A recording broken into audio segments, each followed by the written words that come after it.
السلام علیکم۔ دیش اور دنیا بھر کی خبروں کے لیے ہمارے چینل کو سبسکرائب کریں۔ پاکستان کے وزیر اعظم عمران خان سعودی عرب کا دورہ کر کے پاکستان واپس پہنچ گئے۔ پاکستان واپس لوٹنے سے پہلے عمرہ ادا کیا۔ امام کعبہ سے ملاقات کی دوران پاکستان کی ترقی اور خوشحالی کے لیے دعا کی اپیل۔ پاکستان میں پچھلے 24 گھنٹوں میں کورونا کے 3447 نئے معاملے درج ہوئے اور وہاں ہی مرنے والوں کی تعداد 78 رہی۔ بھارت میں آج ایک دن میں کورونا کے 3,66,499 نئے معاملے درج ہوئے۔ بھارت میں کل کورونا سے متاثر مریضوں کی تعداد 2,26,62,410 رہی۔ پچھلے 24 گھنٹوں میں مرنے والوں کی تعداد 3,748۔ بھارت میں کل مرنے والوں کی تعداد 2,46,146 رہی۔ کورونا وبا کو تیزی سے بڑھتا ہوا دیکھ کر اس پر قابو کے لیے ریاست تمل ناڈو، راجستھان اور کرناٹک میں 14 دن کا مکمل لاک ڈاؤن لگا دیا ہے۔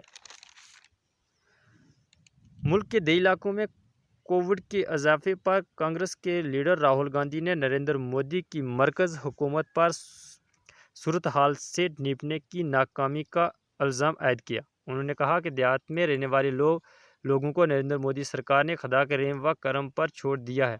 انہوں نے ایک ٹویٹ کرتے ہوئے کہا کہ اب شہر کے بعد گاؤں بھی آتما نربھر ہو گئے ہیں۔ انہوں نے کہا کہ کورونا کی دوسری لہر گاؤں میں قہر برپا کر رہی ہے۔ جموں کشمیر کے کئی ضلعوں میں پچھلے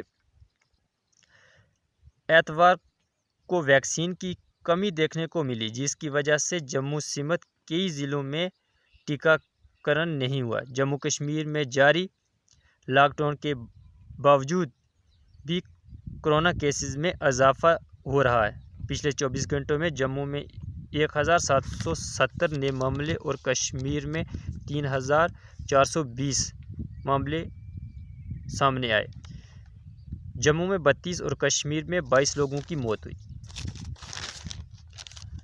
جموں کشمیر میں مرکز سرکار کی طرف سے 10 آکسیجن پلانٹ لگائے جا رہے ہیں۔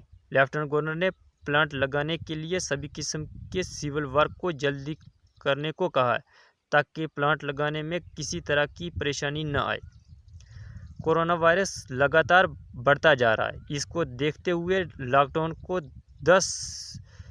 17 مئی تک بڑھا دیا گیا۔ ایک طرف وبا کے چلتے ہوئے لوگ پریشان ہیں تو دوسری طرف سرکاری تیل کمپنیوں نے آج پھر پیٹرول ڈیزل کی قیمت میں اضافہ کیا ہے۔ ڈیزل کی قیمت میں 31 پیسے اور پیٹرول کی قیمت میں 23 پیسے فی لیٹر